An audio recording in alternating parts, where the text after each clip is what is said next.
Magandang araw mga kaistorya, panibagong yugto na naman ng ating pag-uusap ngayon.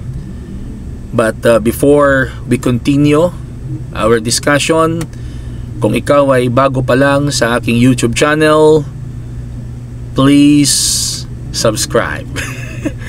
Kung ikaw naman po ay nanonood sa aking Facebook account or TikTok account, please follow and help me grow my subscribers by sharing it to your friends, and make this program interactive by liking it and making your comments, mga kaistorya. Ngayon, kung nagustuhan nyo po ang content na ito at gusto nyo pong mag-express ng gratitude and support, nasa inyo po kung papaano. Pero pwede nyo ring i-click ang icon na ito na makikita nyo sa screen. Itong icon na ito ay nasa lower right ng aking video. And after clicking that, may lalabas na mga instructions. Nasa inyo na po kung ano ang gagawin nyo sa instruction na yan. At mga kaistorya, kung ikaw po'y naghahanap naman ng mga magagandang dress, bags, pants, shoes for women, ay pwede nyo pong bisitahin ang Facebook account ng aking asawa. Andyan sa screen, Glynis May Arsua. May logo dyan na Shop Mom. Nagla-live selling siya ng 1:00 ng hapon at 7:00 ng gabi, mga kaistorya. Okay, at ito ay open to all areas sa Pilipinas, kasi pwede nating i-ship yung mga orders ninyo, mga kaistorya. Abangan nyo lang siya sa kanyang live 1:00 at 7:00 ng hapon at 7:00 ng gabi. Mga kaistorya, para hindi tayo mapagod sa ating balitaktakan for today, ito yung ating mga magagandang mga food supplement, mga kaistorya, ang Genesis Organic Spirulina. Ito kasi ay isang plant, blue-green algae na itinanim sa fresh mineral water in an environment with very low pollution. Ito, marami itong mga nutritional contents na kailangan ng ating katawan. Mabibili ito online sa mga Mercury drugstores and pharmacies nationwide. Kaya ano pang hinihintay nyo? Mag-Genesis Organic Spirulina na, ang spirulina ng bayan. So bago tayo magsimula sa ating balitaktakan, ay uminom muna tayo ng Genesis Organic Spirulina.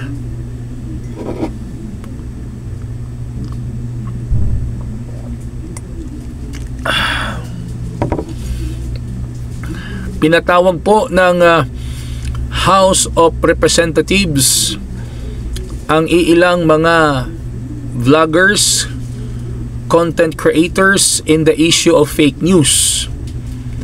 At ngayon ay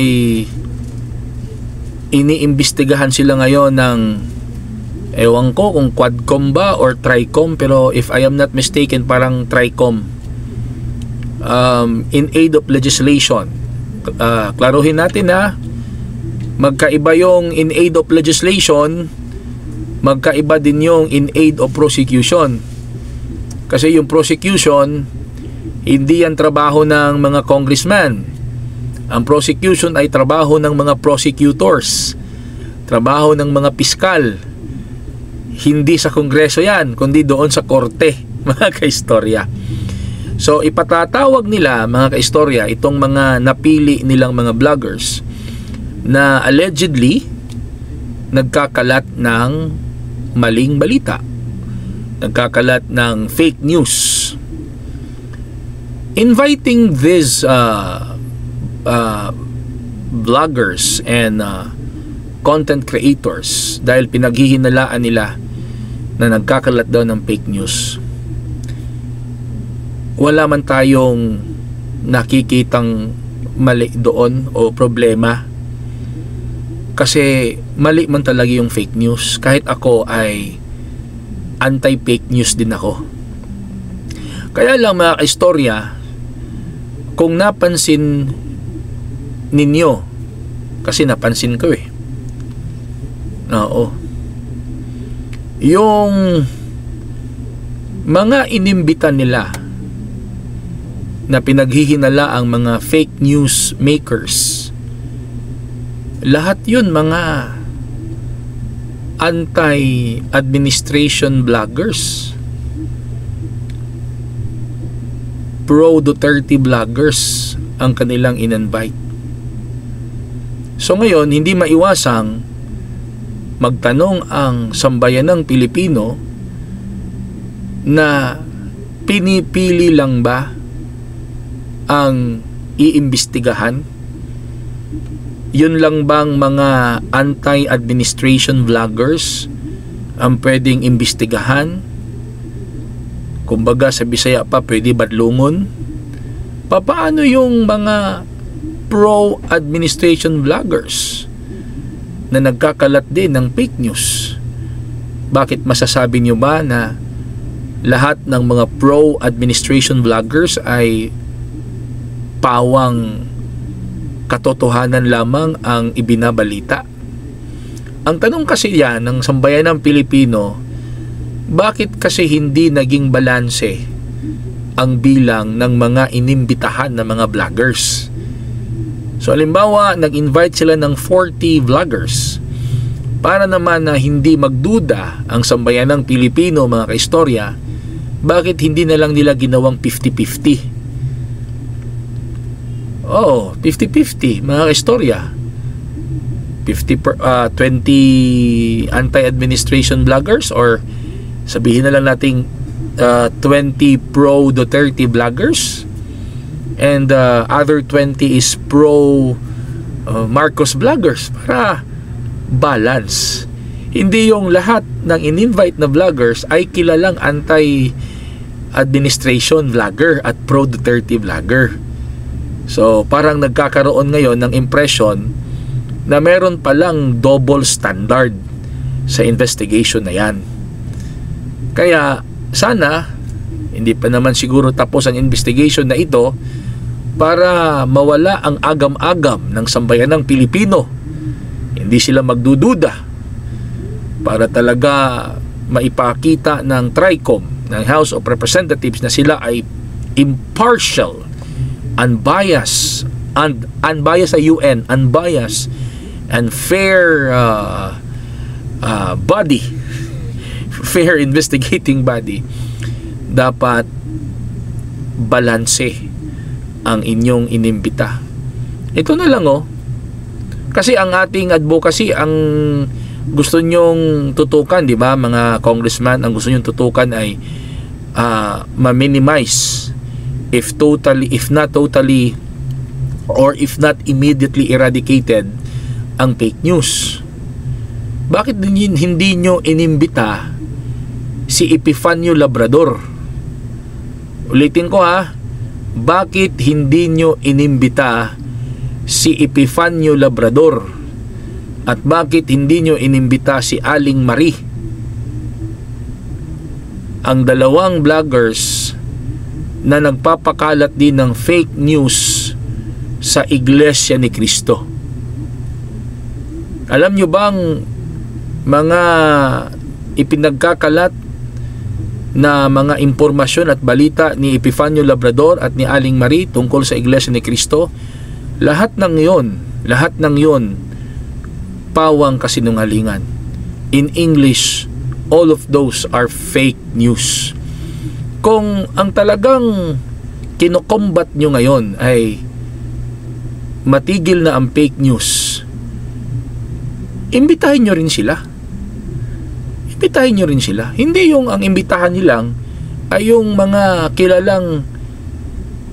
kilalang opposition sa inyo.